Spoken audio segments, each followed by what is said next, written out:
thank you. So today I will talk about characterization of tattoos in human skin using photothermal radiometry and diffuse reflectance spectroscopy. So what is our motivation? Our motivation is to non-invasive and objective determine characterize the tattoo in human skin. That means to characterize the amount of the tattooing and also the depth of the tattoo in the human skin. And after successful characterization, we would also like to determine the properties of the tattoo after the removal treatment, and maybe also to help to improve the tattoo removal treatment. So let's look at our experimental protocol. We had one healthy volunteer, 31 years old, with the black tattoo on his back, undergoing the tattoo removal treatment. So, firstly, we want to characterize just the non-tattooed human skin. Why? Because we want to do few measurements and we want to compare the results, because we did not expect to change the non-tattooed skin in 4 weeks. So we measured like this part of the skin, and for the tattooed skin, we measured firstly, before any treatment, we measured just one spot in the skin. We want to characterize the tattoo, and after that, we treated 4 different spots. And we treated the spots with Q-switch neodymium laser with 6 nanosecond pulses, and each spot was treated with different radiant exposure. The first spot was treated with 1.5, the second with 3, and then with 4.5 and 6 joules per square centimeter. Then after the first 4 weeks after the first treatment, we did the measurement and we treated the spots again, and 6 weeks after the second treatment, we measured the spots again, and then we compared all the results. So let's look at our experimental techniques. The first one is diffuse reflectance spectroscopy. This technique is good to determine the concentration of skin absorbers. We are using integrating sphere from Ocean Optics, and we are measuring spectra between 400 and 650 nanometers. We also need to correct our raw DRS spectra for so-called single beam substitution error. Why? Because during the measurements of white standard, we can see that all the light is completely reflected.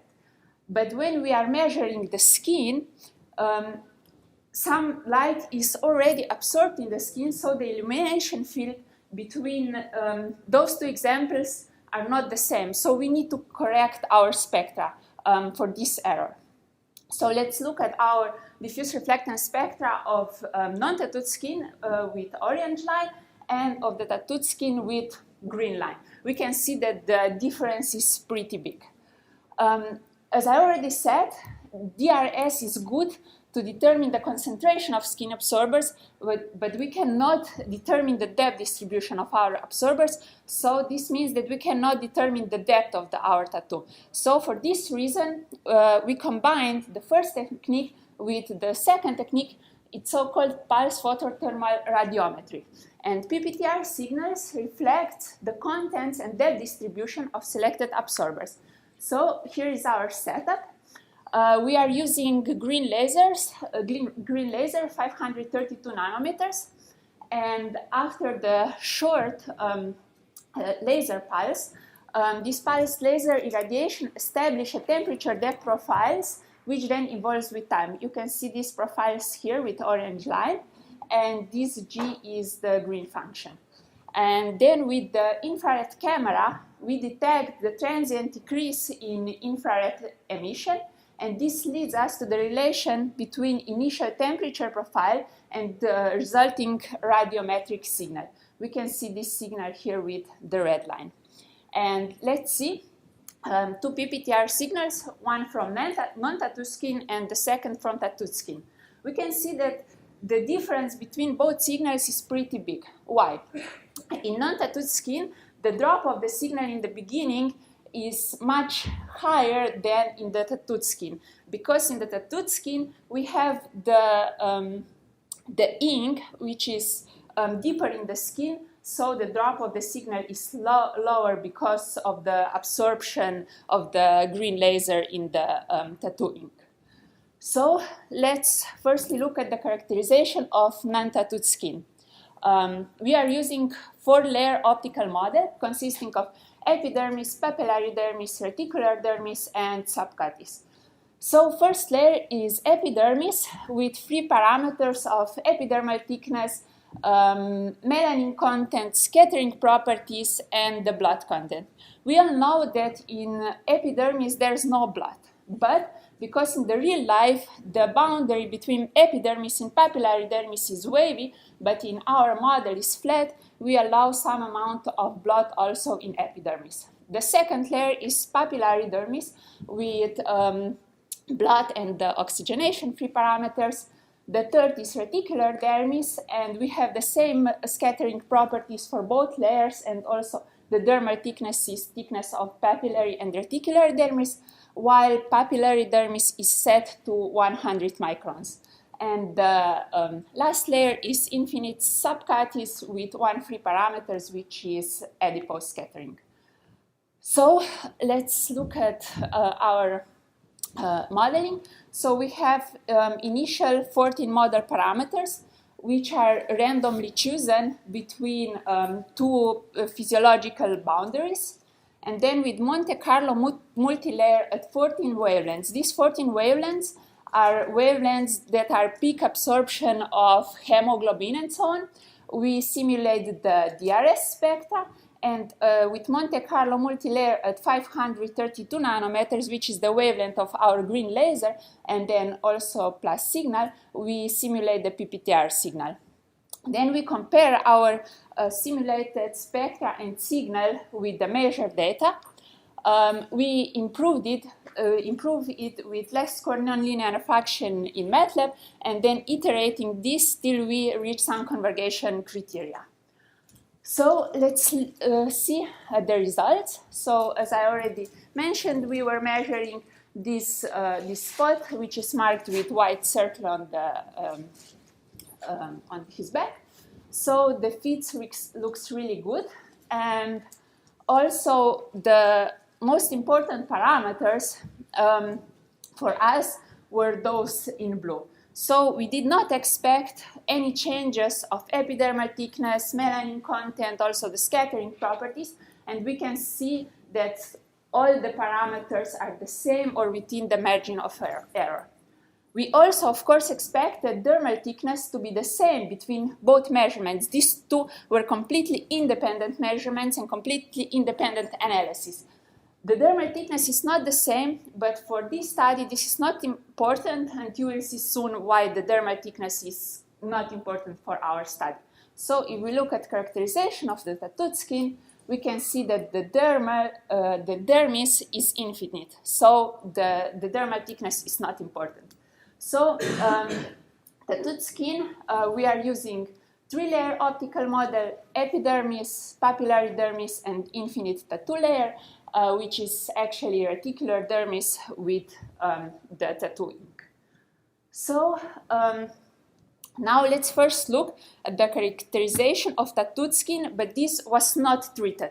So I just measured the same point on the tattoo 3 times, in November, December, and January, and I compared these 3 results to see if our analysis is robust. Of course, we expected the amount of ink and the depth of the tattoo and the scattering properties to be the same between those 3 measurements. So if we look, all these parameters are within the margin of errors. And you have to know that the tattoo was not completely homogeneous. So if I just go with measurements, I don't know, 1 millimeter up or below the measurement spot before, it can be a bit, the amount of ink can be a bit different because it's not completely homogeneous.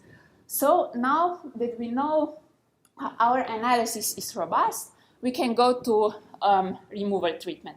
So let's first look how the laser removal treatment works. we used Q-switch neodymium laser. This laser light is absorbed in the tattoo ink.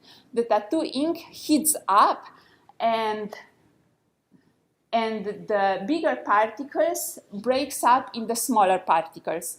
The phagocytes, more specifically macrophages, come and take these smaller particles. Now the particles are small enough that macrophages can take them to lymphatic channel and out of the system.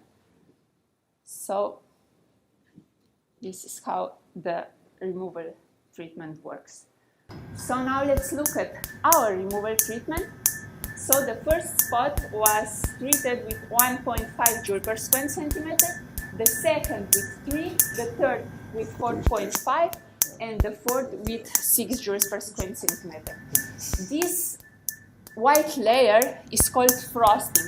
This is not the removal process yet. This is just the carbon dioxide which comes out of exploding the tattooing.